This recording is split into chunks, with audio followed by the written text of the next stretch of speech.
Do you think it's fair to expect President Trump of the United States of America to get involved in the Russian-Ukrainian conflict, even though it's so far from us? That would be never my advice. My advice was always just the opposite. Don't be involved, but make a deal with the Russians. If you make a deal with if the two big bosses, the Russians and the Americans, directly can negotiate and put together a plan how the world should look like in the future. It's not just about the Ukraine-Russian war. It's about armament, disarmament, energy, many issues. If these two leaders are able to make a deal, among them the points, the war, peace will come. This is the way, not to involve.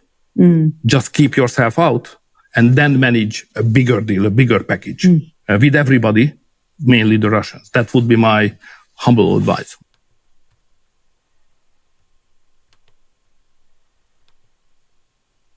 Hello, everybody. Today is Thursday evening, about 8 p.m. Eastern Standard Time here in East Tennessee. So that was the Prime Minister of Hungary, Viktor Orban, the great Viktor Orban, and he was being interviewed by RT, and that was correct. And what's also interesting on the eve of the summit, he recognizes in that opening what Russia was trying to do for years prior to the beginning of the SMO in February 2022. And that was a new security structure. He's also recognizing that, well, China is our biggest competing power. Next in line is Russia. Okay? And that for a safer world, we need to have START treaties redone from expire February next year. We need to have other forms of treaty. How are we going to do with energy, food infrastructure, cooperation, security for both Europe, the United States, and Russia's security interests, instead of constantly being a hegemonic power that puts instability in the world, distrust, increases the growth and the importance of BRICS, and diminishes American power. So, and puts us at risk for war and so forth. Okay, and putting the Ukraine war aside, whatever. Remember, it's not just about territory like the Trump administration thinks it is. It's also about other concerns that they had about having NATO up on their border and items and concerns that they had like that as well. All right. So that being said, let's move on to the next slide here. Based Hungary. Ukraine has lost the war. Russia has won. The only question is when the West will admit that this has happened. Prime Minister, again, Viktor Orban. And he is correct. The war is over. We'll go over why real quick. Okay? Now, yes, is there still fighting? Yes. Is there still a front? Yes. Is there still operations? Yes. Is Ukraine still using drone attacks and has artillery? Yes. Okay? But just like in World War II, the Battle of Kursk happened. You had a year and a half of war after that. The war was over after Kursk and the Normandy invasion, at least in the Western theater. Okay? But yet you still have to play it out, right? Just like, a football game. You're up 35-7 going in the fourth quarter, but you still play out the game till the end of the clock. And that's what we have, because it looks like we're seeing the beginning of the Ukrainian collapse, and the shortage of manpower is really catching up on them. Okay? So here we go. The Anchorage Accords are shaping up. The stakes have never been higher. Lord Bebo, as a repost by Jack Pozo.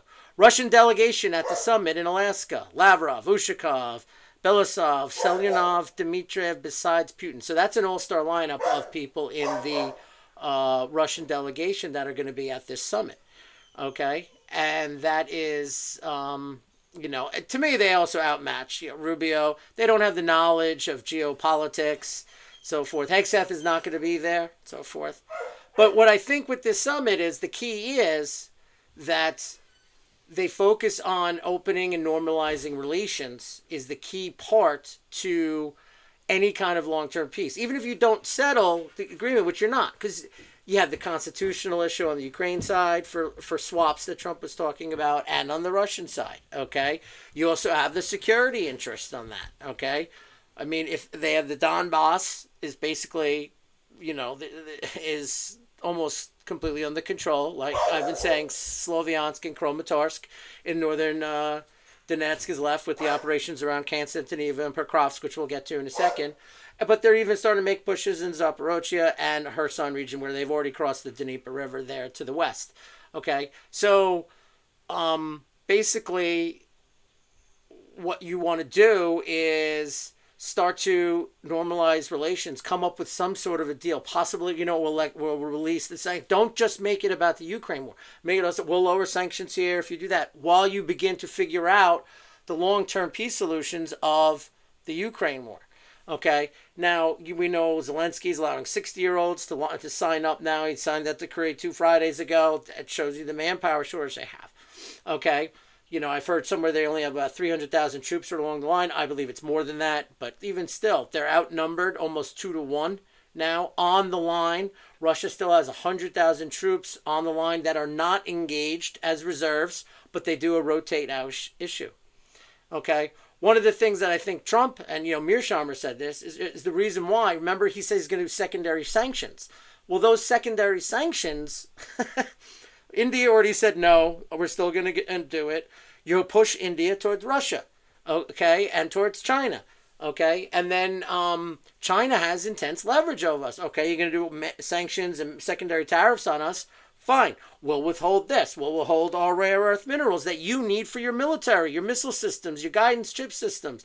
We'll withhold the magnets. We'll withhold possible certain medications. They have immense leverage on us to do that. And I think Trump realized this. So as it got close, and then the news of the Pokrovsk encirclement going and the bad news coming out of the battlefield for Ukraine, Trump really wanted to get some sort of a summit going. Now, what's interesting historically, usually when you have a summit like this, most of the stuff is already decided behind the scenes by, lower level and mid-level officials. Then they finalize the deal, and then the guys get together and sign it, whatever. This is kind of just winging it. But it's a good start that we're actually going to meet and talk, and that's good.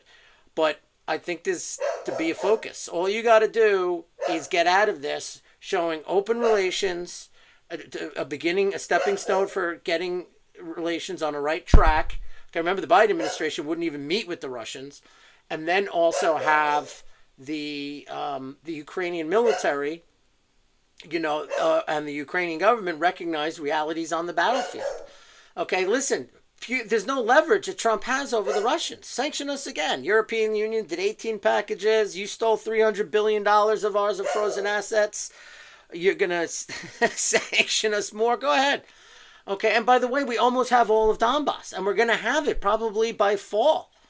Okay, all right. So why am I going to give up what's there for us? And that doesn't solve the security, because even if we do some sort of peace deal, it's got to make sure that NATO does not come on our borders. I said it many times. Imagine if the Russians, the Chinese, and whatever put together a military alliance and put troops in Mexico or missile systems, whatever. We would go bonkers. We wouldn't allow it to happen. Okay, and Russia was patient and asked for years for some sort of, as the NATO continued to encroach east. So it's not just about territory, which makes me realize that the Trump administration really doesn't 100% get it, and that's because of some of the people surrounded with. I think Gabbard gets it. I think Vance mostly gets it. I think RFK gets the history and whatever, and I really hope they play a significant part in this. And Trump has all the leverage over the Ukrainians. Money, aid, intelligence. You pull that. You pull that. Save lives, recognize, do the Donbass. There'll be no NATO in Ukraine, and then work out the deals from there. That's huge concessions. And one of the concessions I think Putin would consider is some of the territories up in Sumy and Kharkiv. Okay, if I were the Russians, I'd be willing to give that back as a sign of goodwill. It's not a lot of territory, but it's a sign of goodwill. They did it to prevent the incursions mostly into Russia proper, and they also took that territory to spread out the front a little bit more. But then you have security concerns for Ukraine, because this is like the last belt of fortifications. And in the map I'm going to show you how they kind of got up in there and so forth. So now the last thing is the ceasefire. There's not going to be a ceasefire. They're not going to stop with huge momentum, getting close to their goals, at least in the Donbass, so Ukraine can restructure, refit, rest, reorganize, and risk having NATO countries send more weapons and get in a better defensive position. So I think that's ridiculous. But you could start the process for long-term relations, for a nice stabilized world, a new security structure for Europe, where Europe takes the way. It's one of the things I agree with Trump on, is it let Europe, they've just matched GDP as the United States and more people. So there's no reason why they can't have more of that security structure. But I think their leaders are beholding to. That's why you get the rise of these populist parties. This is why AfD is now the highest polling party in Germany. Poll came out just today. All right, so that's my preview on the Alaska summit. So we'll see what happens with that. I really hope Trump doesn't go all or none. You didn't get my demands, and then we go, and now we divided the world even more in response. That's what I don't want. It can be baby steps. Okay, so let's just see where that goes. So moving on. All right. So just so you know, Putin holds Security Council meeting ahead of Alaska summit a day before talks with Donald Trump in Alaska. President Vladimir Putin met with Russian military leaders, government ministers, and presidential staff. He told the meeting that the Trump administration is making strong efforts to end the conflict in Ukraine. From what I understand from the Russian people, they like Trump. They will never trust the United States right now, but they like Trump, and they really do believe he's trying. And they are really happy about this opportunity.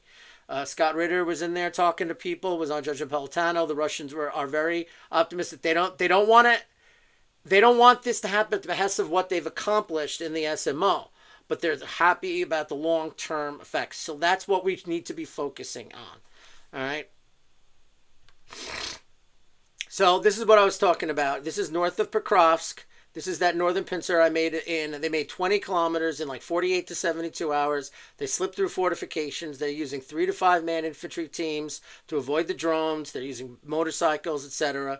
And there were areas of this that weren't even defended. That shows you that they have a serious manpower problem, which we've already known.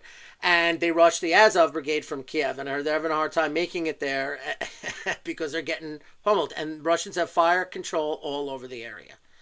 Now, after that big breakout, that's up in the north here, okay? But you see the yellow, that's now the gray zone. They've actually moved west of that little breakout and east of that little breakout. They're also driving west towards Myndar, which is a city here. Pokrovsk is here, and they're still pushing and battling in Pokrovsk. But if they make this huge pincer, they're only 15 kilometers before Pokrovsk is completely surrounded. And over here to the northeast, that's where Konstantinivka is. Russians have cut off fire control on the main highway to Konstantinivka, and they've also made strikes towards the roads to Sloviansk and Kramatorsk, which is a little bit north up here on the map. When Konstantinivka gets encircled in Pokrovsk, they'll either be forced to surrender or they'll withdraw. And they're most vulnerable when they withdraw because it's haste, they're out in the open. But the Russians will allow them to withdraw as much as possible. That's why one of the reasons why they do these types of cauldrons. But then what's left is Sloviansk and Kramatorsk. And then the Donbass is that. It's the last of it, except for the remaining territories of Zaporozhye, like Zaporozhye City, and the remainder of the territory in Kherson.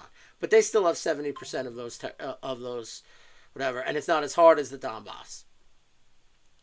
And they're putting pressure in those territories too. So there are no reserves left for Ukraine. This is it. This is why I think the collapse is starting to happen now, because they just don't have anybody left. And the equipment's not coming as much because the West doesn't have any more to send them.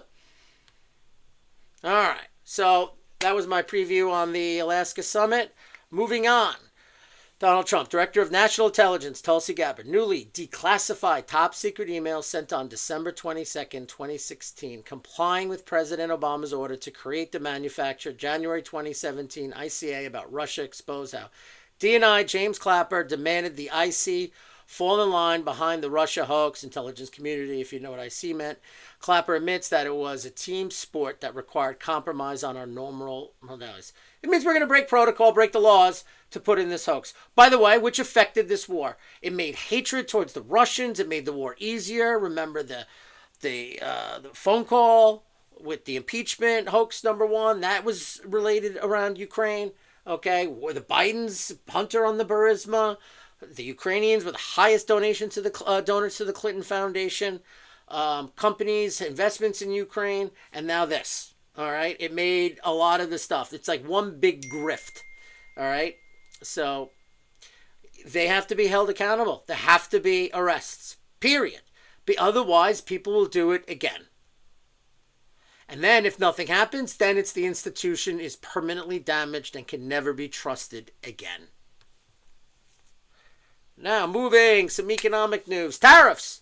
Breaking, Scott Bessent just revealed that the Trump administration may take in substantially more than the $300 billion in tariff revenue. Wow. I've been saying that I think we can take in $300 billion, and as the Treasury Secretary, I like to be conservative. But there's a chance that I'm going to have to substantially upgrade that number. Every $300 billion is 1% of GDP. And that's true. And our deficit is about 6 to 7% of GDP. You bring in this $300 billion, now you're down to 5 to 6. And that is better. Or you want to get it down to 2 or 3, but we still got to bring that debt down. And these tariffs are working, and they're not having up to date the inflationary costs that the experts predicted. And we're getting investments like the John Deere thing I talked about yesterday, $20 billion in manufacturing here in the United States. All right. A little political news. Teamsters union, who is historically pro-Democrat, will start donating to Republicans for the upcoming 2026 midterm elections. The Democratic Party has collapsed. Excuse me. No, it's just the transformation of the Democrat Party being the party of the elites and the Republicans being the party of the working class. Why? Because Trump is tariffs. He's bringing back manufacturing that helps unions and blue-collar workers. Real wages are starting to go up. That's what unions are supposed to do. And he recognizes that his membership is going to vote Trump. And that means if we get the unions behind him, that means these people who are Trump will also come out possibly for just regular Republicans as well. That's another reason why Republicans have to completely embrace the MAGA agenda. And the ones that don't get primary, like supporting Dan's over Graham and Nate Morris in Kentucky. All right. Here's another story. Breaking in a bombshell development. DNI Tulsi Gabbard again has confirmed an investigation into Anthony Fauci for perjury and his role in funding gain-of-function research at the Wuhan Institute of Virology as part of efforts to uncover the origins of COVID-19. Good, go after him. And if the immunity comes, whatever, let the courts deal with the immunity because he's going to have to lawyer up. Then we can get disclosure, information out to the public because the corporate media, not just the independent media, already knows the BS that we went through because of this man and this little shitty-ass tyrant, okay, whatever. And I've been harping, if you watched my videos in the past, you know I'm on the COVID thing. I don't want it. I don't want just accountability like Charlie Kirk said on CNBC. I do want that retribution. I do want that retribution. People were harmed physically, and they were harmed financially. They were harmed emotionally. Okay, this country was harmed. Okay, that's a crime in my opinion. All right, so yeah, I want retribution, absolutely. And one would be is going after this guy. Go after him. Tulsi's been the best thing. Her and RFK. Why? Because they're true MAGA. To leave your base, to leave your party because of principles. Okay, even if you don't agree with them on anything, it shows you the kind of people they are, and she's sticking by it. Okay, she was kind of put in the corner with the Iran thing, whatever, but she's back in. And I wonder if the Russia hoax stuff that was coming out was also to make the attacks on Trump for setting up a peace summit with Putin to put the hoaxers, back in their box, the Russia hoaxers back in their box, because now they're on defense. Otherwise, they would be, see, Trump's a Putin puppet, Trump's a Putin puppet. So by releasing that information, that's good.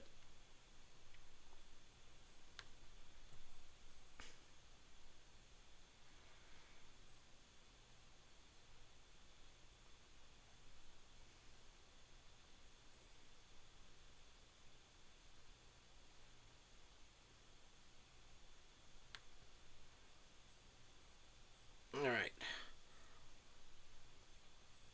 Next one. Oh. Hold on.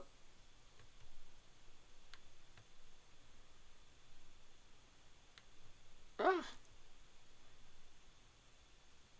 So, anyway. So, I'm liking the fact that Tulsi and RFK are doing their things. And she's a strong individual. And I think Trump has her ears. Particularly Vance has her ear. So, yeah, exactly. So, anyway. Speaking of RFK, a little more Maha. Breaking! Kellogg's becomes first company to sign a legally binding agreement to remove food colorings. Other companies have verbally committed to removing food dyes, but have not signed any such agreements. That's awesome, and they're a big company, which means other companies are smaller and competitors are going to want to fall in line. So this will be the start of the dominoes to start getting the chemicals out of our foods and making America healthy again.